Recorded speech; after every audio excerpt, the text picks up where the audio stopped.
Democracy government of the people, by the people, for the people. কে বলেছিলেন এই সংজ্ঞাটা? আমেরিকার 16তম প্রেসিডেন্ট আব্রাহাম লিঙ্কন, একজন মুচির ছেলে।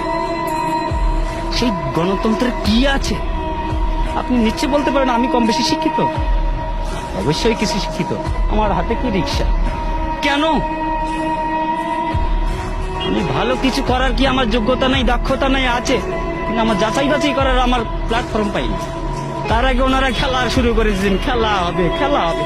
আরে কি খেলা হবে? আপনি কি খেলতে চান? কি খেলতে চান? আমরা তো এই দেশের জনগণ, সাধারণ মানুষ। আপনি আমাদের কাতারে আসেন, তারপর খেলা কাকে বলে আমরা খেলবো। আপনিও খেলেন। দেশ স্বাধীন হয়েছে, এই স্বাধীনতার দলিলটা কার কাছে আছে? দলিলটা কার কাছে আছে? ওই বলেছিলেন না, ভুট্টো সাহেব বলেছিলেন, যাও তোমার দিল্লির পূর্বদের কাছে যাও। সেই দিল্লির পূর্ব